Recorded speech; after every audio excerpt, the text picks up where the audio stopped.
Hello बच्चों, कैसे हैं आप लोग। आई होप कि आप लोग अच्छे होंगे। आज मैं आपके सामने फिर से लेके आया हूं बिहार बोर्ड मैट्रिक एग्ज़ाम जो 2025 में होने वाला है, उसके लिए वेरी इंपॉर्टेंट जो साइंस के ऑब्जेक्टिव क्वेश्चन हैं, जो कि फिजिक्स, केमिस्ट्री, बायोलॉजी तीनों को मिलाकर आपने पिछली 2 वीडियोस देखा होगा। मैंने उसमें भी बताया है। मैं आपको थोड़े जो इंपॉर्टेंट क्वेश्चंस हैं जो कि कई बार पूछे जा चुके हैं, यानी कि प्रीवियस ईयर्स क्वेश्चन में से भी आपको देखने को मिल सकता है। ठीक है, तो उन सारे क्वेश्चंस का संग्रह है, कलेक्शन है, तो इसे पूरा ध्यान से देखिएगा। एक ऑब्जेक्टिव को मैं बताऊंगा, उसका सही आंसर बताऊंगा, ताकि आपको वो चीज़ याद हो जाए। ठीक है, तो आप इसको ज़रूर देखिए पूरा, और अपने दोस्तों के साथ शेयर भी कर दीजिएगा। ठीक है, बहुत ही ज़्यादा इंपॉर्टेंट है। आप इसमें से देख लीजिएगा कि जो मेरी सीरीज़ वाली वीडियो आ रही है ऑब्जेक्टिव क्वेश्चन की, उसमें से कोई भी ऑब्जेक्टिव क्वेश्चन आपका नहीं छूटेगा। कोई भी ऐसा ऑब्जेक्टिव क्वेश्चन नहीं आएगा जो इस वीडियो में जो बताया गया उससे कहीं बाहर से आ जाए। ठीक है, तो इसलिए पूरा ध्यान से देखिएगा, क्योंकि बाद में आपको फिर पछताना पड़ेगा अगर आपने नहीं देखा तो। देखिए, पहला क्वेश्चन इसमें क्या है, विद्युत धारा के किस सिद्धांत पर कार्य करता है। उसमें ही सिद्धांत, चुंबकीय सिद्धांत या फिर रासायनिक, या इनमें से कोई नहीं। तो इसका आंसर हो जाएगा उसमें ही। ठीक है, उसमें ऊर्जा यानी कि जो विद्युत फ्यूज होता है विद्युत धारा के, उसमें सिद्धांत पर कार्य करता है। किस कुंडली का प्रतिरोध ज्ञात करने का सूत्र है। किसी कुंडली का प्रतिरोध ज्ञात करने का सूत्र क्या है, तो इसका आंसर हो जाएगा R = V/I। ठीक है, किसी कुंडली का जो प्रतिरोध निकालते हैं वो हम लोग V/I वाले फॉर्मूला से निकालते हैं। बैटरी के से किस प्रकार की धारा प्राप्त होती है। दिष्ट धारा, प्रत्यावर्ती धारा, A और B दोनों, या फिर इनमें से कोई नहीं। तो जो आपका सही आंसर हो जाएगा, जल्दी से बता दीजिए आप लोग कमेंट में अगर आपको आता है तो। चलिए मैं बताता हूँ, इसमें जो आंसर होगा इसका तीसरा का, वो ऑप्शन नंबर A सही हो जाएगा, दिष्ट धारा होगा। ठीक है, चलिए इसका चौथा क्वेश्चन जो इसमें देखते हैं, दाढ़ी बनाने में किस प्रकार के दर्पण का उपयोग किया जाता है। अवतल दर्पण, उत्तल दर्पण, समतल दर्पण, या फिर इनमें से कोई नहीं। तो इसका जो ऑप्शन होगा वो होगा ऑप्शन नंबर A, अवतल। ठीक है, पांचवा क्वेश्चन है, विभवांतर का एसआई मात्रक क्या है। तो विभवांतर का एसआई मात्रक क्या होता है, वोल्ट होता है। ठीक है, इसके बाद है, प्रकाश के अपवर्तन के कितने नियम हैं। तो प्रकाश के अपवर्तन के कितने नियम हैं, 2 नियम है। ठीक है, 1 वोल्ट कहलाता है। 1 वोल्ट क्या कहलाता है, तो इसका सही ऑप्शन हो जाएगा B, 1 जूल पर कुलॉम। ठीक है, 1 जूल पर कुलॉम, यानी कि ऑप्शन नंबर B इसका सही हो गया। अगला क्वेश्चन है, श्वसन किस प्रकार की रासायनिक अभिक्रिया है। इसका ऑप्शन है उपचयन, संयोजन, ऊष्माक्षेपी या ऊष्माशोषी। तो इसका जो सही ऑप्शन होगा वो होगा ऑप्शन नंबर C, ऊष्माक्षेपी। कौन विद्युत का सर्वोत्तम सुचालक है। Cu, Ag, Al या Fe। ठीक है, कॉपर या फिर सिल्वर या फिर एल्युमिनियम या फिर फेरम यानी कि लोहा। ठीक है, आयरन। अब इसमें सही ऑप्शन क्या हो जाएगा, ऑप्शन नंबर B, सिल्वर। ठीक है, आवर्त सारणी के उदग्र स्तंभों को कहा जाता है। वर्ग, आवर्त, अपरूप, या इनमें से कोई नहीं। तो इसका सही ऑप्शन क्या हो जाएगा, A, वर्ग कहा जाता है। निम्नांकित में कौन उपधातु है। Fe, Cu, Ni, Sb। तो इसका जो सही आंसर हो जाएगा वो हो जाएगा ऑप्शन नंबर D, यानी कि Sb। ठीक है, Sb का जो यहाँ पर मतलब हुआ, ये क्या हो गया, देखिए ये जो है ना, ये एंटीमोनी जो हमारा एक उपधातु यानी कि एलिमेंट है, उसका ये शॉर्ट फॉर्म है, यानी कि उसको हम लोग जो डिनोट करते हैं। जो Sb यहाँ पर है वो है एसटीबीएम। एसटीबीएम का मतलब यहाँ पर जो Sb है वो एसटीबीएम है। ठीक है, निकिल हो गया और कॉपर और फिरम हो गया, यानी कि लोहा हो गया। ठीक है, तो आयरन यानी कि लोहा, कॉपर, निकिल और एंटीमोनी। ठीक है, तो ये उपधातु इसमें से D ऑप्शन आपका सही, यानी कि एसटीबीएम है, यानी कि एंटीमोनी। ठीक है, इसके बाद है पीतल है। पीतल क्या है, धातु है, अधातु है, मिश्र धातु है, या उपधातु है। तो इसका जो सही ऑप्शन होगा वो होगा ऑप्शन नंबर C, यानी कि मिश्र धातु है। पीतल क्या है, मिश्र धातु है। इसके बाद अगला क्वेश्चन है कि अम्लीय विलयन का pH मान होता है। तो अम्लीय विलयन का जो pH मान होता है वो क्या होता है, 7, या फिर 7 से कम, या 7 से अधिक, या इनमें से कोई नहीं। तो इसका जो सही ऑप्शन होगा वो होगा ऑप्शन नंबर B। जो अम्लीय विलयन होते हैं उनका pH मान 7 से कम होता है। ठीक, इसके बाद है, सरलतम हाइड्रोकार्बन है। कौन है, मीथेन, इथेन, प्रोपेन या फिर ब्यूटेन। तो इसका जो सही ऑप्शन होगा वो होगा मीथेन। इसके बाद है, कुटपाद किसमें पाया जाता है। पैरामीशियम, यूग्लिना या फिर अमीबा, या फिर इनमें से कोई नहीं। तो इसका सही ऑप्शन हो जाएगा ऑप्शन नंबर C, यानी कि अमीबा। इसके बाद है, पुष्पी पौधे में लैंगिक जनन होता है। ठीक है, पत्तियों द्वारा, या फिर फूलों द्वारा, या फिर तना द्वारा या इनमें से कोई नहीं। तो इसका जो सही ऑप्शन होगा वो होगा ऑप्शन नंबर बी, फूलों द्वारा। इसके बाद है निम्न में कौन उत्सर्जी अंग है? इसका आंसर क्या हो जाएगा? तो देखो यहाँ पर ऑप्शन दिया गया वृक्क, अग्नाशय, आंख या फिर इनमें से कोई नहीं। तो इसका जो सही ऑप्शन होगा वो होगा ऑप्शन नंबर ए, वृक्क। ठीक है, ये हो गया, उत्सर्जी अंग नहीं है। ठीक है, उत्सर्जी अंग है, सॉरी उत्सर्जी अंग है क्या कहा जा रहा है, तो वृक्क हो जाएगा। हाँ ठीक है। इसके बाद शुक्राणु बनता है, शुक्राणु कहाँ बनता है? वृषण में, मूत्राशय में, गर्भाशय में या फिर अंडाशय में। तो शुक्राणु बनता है वृषण में, यानी कि ऑप्शन नंबर ए सही हो गया। उसके बाद है निम्न में से कौन प्राकृतिक संसाधन नहीं है? वायु, मृदा, जल या फिर जीवधारी। तो यहाँ पर हो जाएगा जीवधारी। इसके बाद इंसुलिन की कमी से होता है, इंसुलिन कमी से क्या होता है? घेंघा, बौनापन, मधुमेह या फिर इनमें से कोई नहीं। तो इसका ऑप्शन हो जाएगा मधुमेह, यानी कि शुगर। ठीक है, डायबिटीज। ओके। इसके बाद है विद्युत धारा उत्पन्न करने की युक्ति को कहते हैं, क्या कहते हैं? जनित्र, गैल्वेनोमीटर या फिर एमीटर या फिर इनमें से कोई नहीं। तो इसका सही ऑप्शन क्या हो जाएगा? ऑप्शन नंबर ए, जनित्र। ठीक है। ऊर्जा का एसआई मात्रक होता है, क्या होता है? कैलोरी, जूल, ताप, इनमें से कोई नहीं। तो इसका जो सही ऑप्शन होगा वो होगा ऑप्शन नंबर बी, जूल। निम्न में से किसका अर्थ जल होता है? पेट्रो, टर्बो, नाइट्रो या फिर हाइड्रो। तो निम्न में से किसका अर्थ जल होता है? हाइड्रो का मतलब जल होता है। तो तीसरा का ऑप्शन हो जाएगा डी सही। चौथा है निर्वात में प्रकाश की चाल क्या होती है? निर्वात में प्रकाश की चाल कितनी होती है? 3 × 10⁸ मीटर पर सेकंड होती है, या फिर 3 × 10⁸ सेंटीमीटर पर सेकंड होती है, या 3 × 10⁸ किलोमीटर पर सेकंड होती है, या फिर इनमें से कोई नहीं। तो इसका सही ऑप्शन क्या हो जाएगा? 3 × 10⁸ मीटर पर सेकंड होती है। ठीक है, ऑप्शन ए सही हो जाएगा। इसके बाद आते हैं पांचवा क्वेश्चन है प्रावर्तन के नियम से निर्धारित होता है। प्रावर्तन के नियम से निर्धारित होता है, क्या निर्धारित होता है? आपतन कोण बराबर प्रावर्तन कोण, या प्रावर्तन कोण बराबर अपवर्तन कोण, या फिर आपतन कोण बराबर विचलन कोण, या इनमें से कोई नहीं। तो इसका जो सही ऑप्शन हो जाएगा वो हो जाएगा ऑप्शन नंबर ए, आपतन कोण बराबर प्रावर्तन कोण। ठीक है, बात समझ में आ गई। चलिए अगला क्वेश्चन देखते हैं। अगला क्वेश्चन क्या है? लेंस में मुख्य फोकस की संख्या कितनी होती है? तो इसका जो सही ऑप्शन हो जाएगा वो क्या हो जाएगा? देखो ऑप्शन दिया हुआ है 2, 1, 3 और दिया हुआ इनमें से कोई नहीं। तो इसका जो सही ऑप्शन हो जाएगा वो हो जाएगा ऑप्शन नंबर ए, 2। ठीक है। इसके बाद है ताप बढ़ने से चालक का प्रतिरोध क्या होता है? बढ़ता है, घटता है, बढ़ता घटता नहीं है, या फिर इनमें से कोई नहीं। तो ताप बढ़ने से चालक का प्रतिरोध क्या होता है? इसका सही ऑप्शन क्या हो जाएगा? ए, ताप बढ़ने से चालक का प्रतिरोध बढ़ता है। ठीक है। केमिस्ट्री का ये क्वेश्चन है शाक सब्जियों का विघटित होकर कंपोस्ट बनना किस प्रकार की अभिक्रिया है? तो इसका सही ऑप्शन क्या हो जाएगा? देखो ऑप्शन में आपके दिया हुआ है अवक्षेपण, उष्माक्षेपी, उष्माशोषी या फिर संयोजन। तो शाक सब्जियों का विघटित होकर कंपोस्ट बनना क्या है? ये उष्माक्षेपी अभिक्रिया है, यानी कि यहाँ पर जो आपका सही ऑप्शन हो जाएगा वो हो जाएगा ऑप्शन नंबर बी। ठीक है।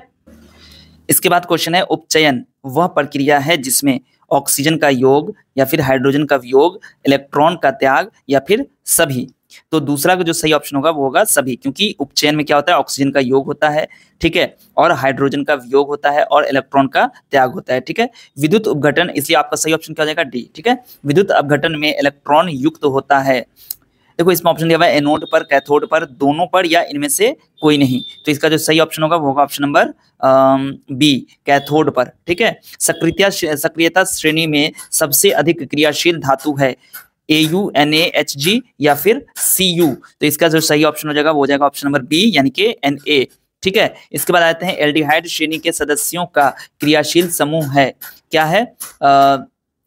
ये दिया हुआ है यहाँ पर, ये जो माइनस का चिन्ह या फिर डैश मान लीजिए हाइफन OH, या फिर ये जिसमें OH है और इधर C है, यानी कि ये हो जाएगा डबल बॉन्ड से, या फिर यहाँ पर C और ये H सिंगल बॉन्ड और O डबल बॉन्ड से जुड़ा हुआ है, या फिर C से OH जो वो सिंगल बॉन्ड और OH डबल बॉन्ड। तो इसमें एल्डिहाइड श्रेणी आपने देखा होगा और आपको तुरंत देखने के बाद ही आपको इसका आंसर सही पता चल गया होगा कि इसका जो ऑप्शन होगा वो हो जाएगा C, जिसमें ऑक्सीजन और हाइड्रोजन दोनों जुड़ा रहता है, लेकिन ऑक्सीजन डबल बॉन्ड से, हाइड्रोजन सिंगल बॉन्ड से। ठीक है, बात समझ में आ गई। ये हो गया आपका एल्डिहाइड श्रेणी का।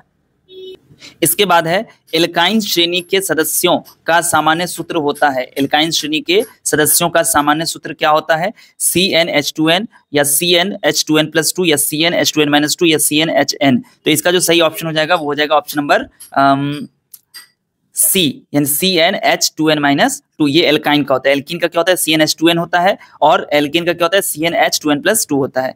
1 pm यानी कि पिकोमीटर बराबर होता है, किसके बराबर होता है? तो ये तो आपको पता ही है कि 10⁻12 जो हम करते हैं 10⁻12 मीटर, ये होता है 1 पिकोमीटर। अब जीव विज्ञान का क्वेश्चन है जिसमें कहता है निम्नलिखित में नर युग्मक कौन है? निम्नलिखित में नर युग्मक कौन है? शुक्राणु, अंडाणु, योनि या फैलोपियन नलिका? तो इसका जो सही ऑप्शन होगा ऑप्शन नंबर ए, शुक्राणु। जिब्रेलिन है, हार्मोन है, वसा है, एंजाइम है या कार्बोहाइड्रेट है? इसका ऑप्शन हो जाएगा ए, हार्मोन है। पादप में फ्लोएम उत्तरदायी है, फ्लोएम किस लिए उत्तरदायी है? तो इसका जो ऑप्शन हो जाएगा बी, यानी कि भोजन संवहन के लिए। पत्तियों का मुरझाना किस हार्मोन के कारण होता है? पत्तियों का मुरझाना ऑक्सिन के कारण होता है, या जिब्रेलिन के कारण, या साइटोकाइनिन के कारण, या एब्सिसिक अमल के कारण होता है? तो इसका जो सही ऑप्शन हो जाएगा एब्सिसिक अमल के कारण होता है। दो तंत्रिका कोशिका के मध्य खाली स्थान को कहते हैं, क्या कहते हैं? ध्रुमिका, सिनेप्स या एक्सोन या फिर आवेग कहते हैं? तो इसका सही ऑप्शन क्या हो जाएगा? बी, सिनेप्स कहते हैं। अलैंगिक जनन मुकुलन द्वारा होता है, अमीबा, ईस्ट, प्लाज्मोडियम या फिर मलेरिया परजीवी? तो इसका सही ऑप्शन क्या हो जाएगा? बी, ईस्ट से होता है। ठीक है, बात समझ में आ गई? इसके बाद फिर आपका क्वेश्चन क्या है कि दंत विशेषज्ञ किस दर्पण का उपयोग मरीजों के दांतों का बड़ा प्रतिबिंब देखने के लिए करता है? समतल दर्पण, अवतल दर्पण, उत्तल दर्पण या इनमें से सभी? कई बार ये क्वेश्चन पूछा जा चुका है। ठीक है, तो इसका सही ऑप्शन क्या हो जाएगा? अवतल दर्पण हो जाएगा। ठीक है, इसके बाद कौन सा लेंस अपसारी लेंस भी कहलाता है? तो इसका जो सही ऑप्शन होगा वो होगा ऑप्शन नंबर ए, अवतल लेंस हो जाएगा। पुतली के साइज को कौन नियंत्रित करता है? पक्षमाभी, परितारिका, नेत्र लेंस या फिर रेटिना? तो इसका जो सही ऑप्शन हो जाएगा वो हो जाएगा ऑप्शन नंबर बी, यानी कि परितारिका। किस दृष्टि दोष का अवतल और उत्तल दोनों लेंसों से बने द्विफोकसी लेंस द्वारा संशोधित किया जा सकता है? निकट दृष्टि दोष, दीर्घ दृष्टि दोष, जरा दृष्टि दोष या फिर मोतियाबिंद? तो इसका जो सही ऑप्शन हो जाएगा ऑप्शन नंबर सी, जरा दूर दृष्टि, दृष्टिता। ठीक है, इसके बाद आते हैं अगला क्वेश्चन है यहाँ पर, एक प्रयोग में अवतल दर्पण द्वारा किसी बिंब का प्रतिबिंब पर्दे पर प्राप्त किया जाता है।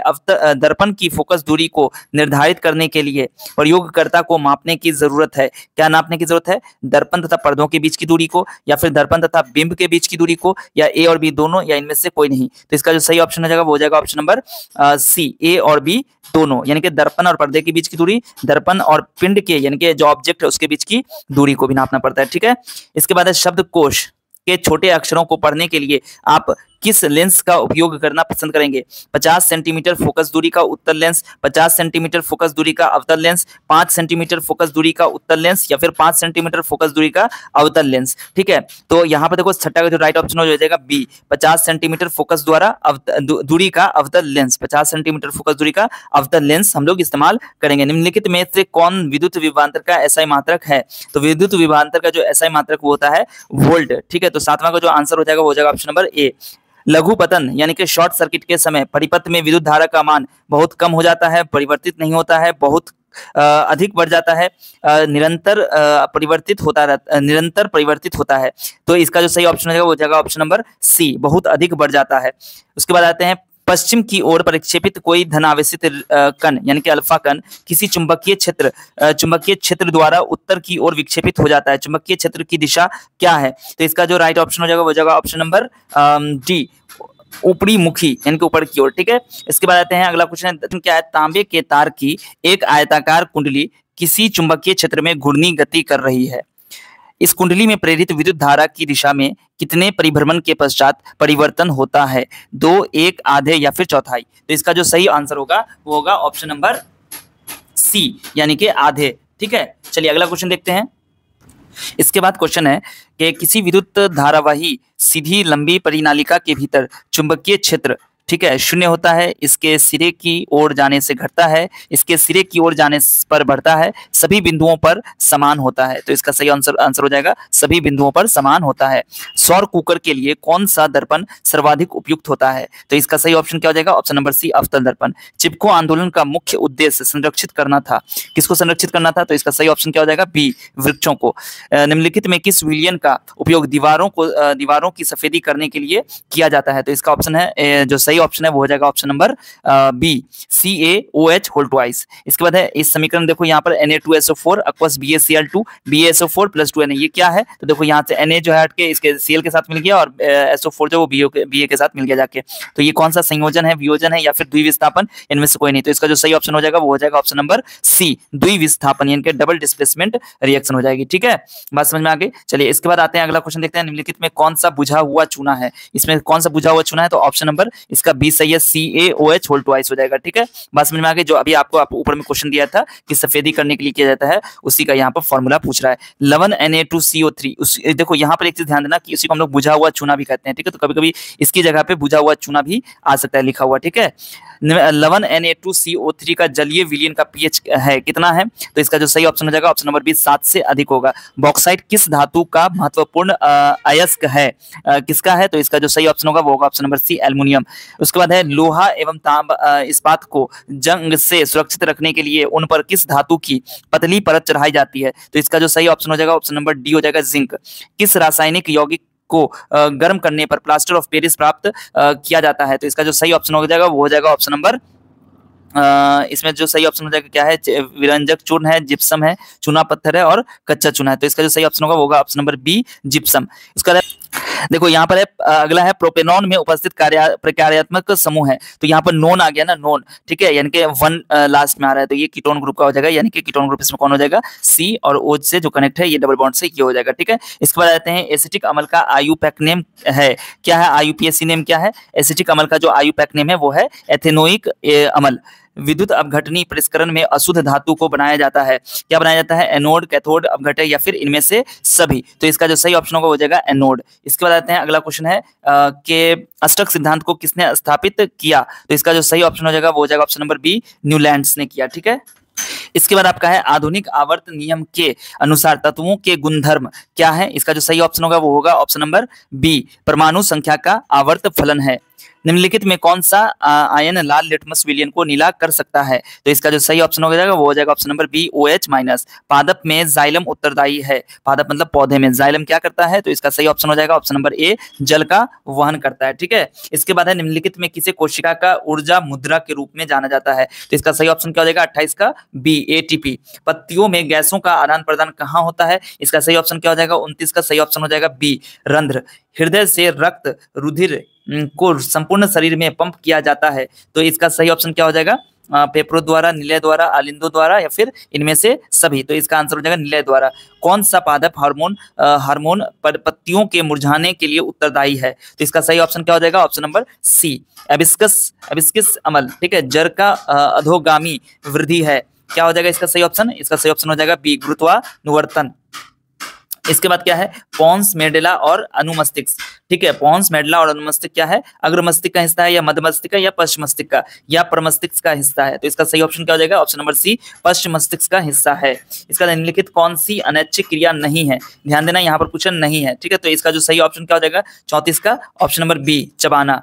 ठीक है, अलैंगिक जनन मुकुलन द्वारा होता है, इसका सही ऑप्शन क्या हो जाएगा? ऑप्शन नंबर बी ईस्ट में। शुक्राणु का निर्माण होता है, कहाँ होता है? वृषण में होता है। ठीक है, ऑप्शन नंबर ए सही हो जाएगा। ठीक है, देखो कई बार ये क्वेश्चन आया हुआ है, पुष्प का कौन सा भाग फल बनाता है? पुष्प का कौन सा भाग फल बनाता है? ऑप्शन नंबर डी अंडाशय।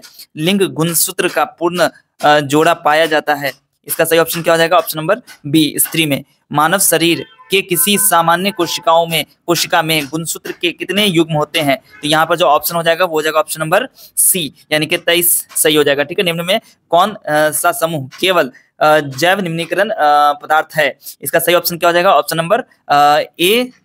इसमें देखो यहाँ पर कौन सा समूह में केवल जैव निम्नीकरण पदार्थ है? जैव निम्नीकरण में घास, पुष्प, चमड़ा और केक, लकड़ी एवं घास। तो इसमें तो दोनों लग रहा है आंसर सही है।